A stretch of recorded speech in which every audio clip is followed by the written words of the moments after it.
baay'ee galatoomaa jechaa uummanni Oromoo bakka jirtan maratti sagalee nuu ta'aatii qaama dhimmi ilaallatu biraan nuuf ga'uu yaala.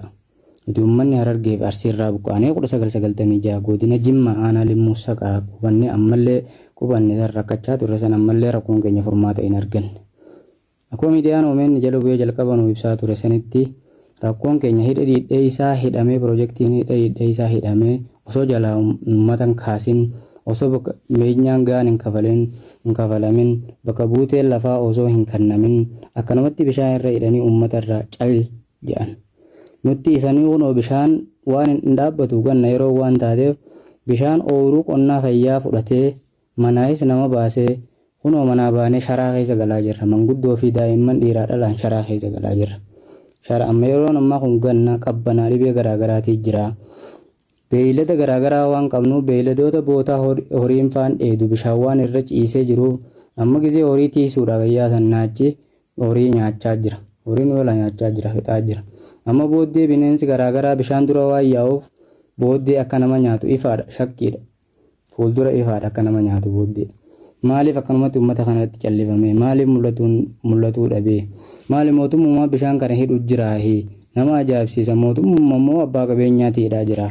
Mootummaa taate mootummaan akka nuti beeknutti abbaa nama qotee bulu bakka buuteen lafaa kennameef yoo beenyaan gahaan kafalameef irraa kaafama kan nuti beeknutti caaluma irraa jaanii uummata hamma kana ga'u bishaan irratti hidhanii yeroo ammaa kana uummata qotee bulu nu qotee bulu kana qonna nu dhoorkanii maaliin akka jiraannu osoo furmaata nuun kaa'in akkamatti nu callisuun kun ajaa'ibuma nutti ta'eewu.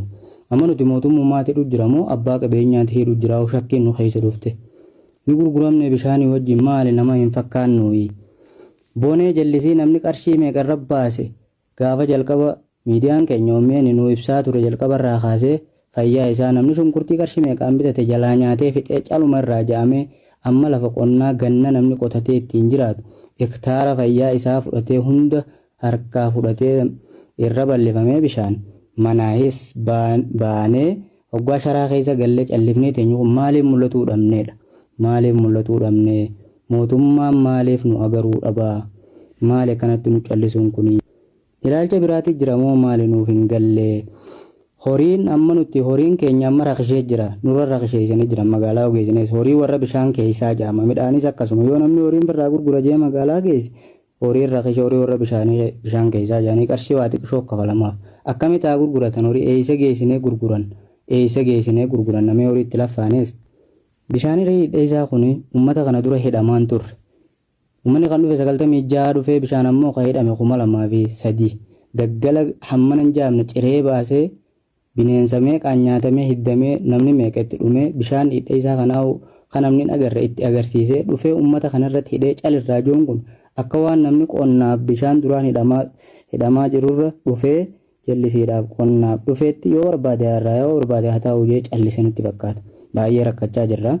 Uummanni Oromoo bakka jirtan maratti sagalee nuu ta'aatii qaama dhimmi ilaallatu biraan nuu ga'a. Duraan dursee miidiyaan keenya miidiyaan OMN Oromiyaa Miidiyaa Neetwork baay'ee haa nuu galatoomu. Galata guddaa nuu biraa qaba. Miidiyaa uummata Oromoo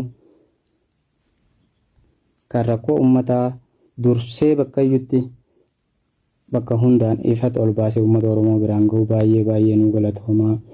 Miidiyaan OMN fi hojjettoonni isaa hundi keessanuu baay'ee nuu galatooma. Hedduu nuu galatooma jechuu barbaanna. Akkanatti yoo nutti callifame baay'ee ni rakkanna. Baay'ee rakkachaa irra fuula dura midhaan hin qotanne amma namni qotatee bulu midhaan amma hin qotamne booddee maal nyaata ishee maalaa nyaatu amma horiin irra rakkishee bakka lafa jijjiirraa lafaa hin kannamneef lafa qotatee namni bulu namni galii biraa hin qabne maal haa ta'u karoorri isaanittis nuuf hin galle manguddoon bakka buutee aanarraa godinaan hanga Oromiyaa federaala deemtee dhabdee galtee sodaattee aanumarraa nu galuu sodaattee irraa calliftee bakka yoo nu qabanii nu hidhaadhanii sodaatanii jetta. Miidiyaan OMN jalqaba maaliif nu gabaase jedhanii ijoollee adamsan. Ijoollee adamsuu kun maali rakkoo ifii himachuun siyaasa rakkoo ifii dubbachuun siyaasa. Moo kijibaniitu makanii rakkachaa kana jirtu maal kunuu ilaala sharaa kana keessa galaa jedhan sharaa kana keessa galaa jedhan walitti ganna qabne ilaala uummanni Oromoo sagalee nuu ta'a bakka jirtan mul'atu.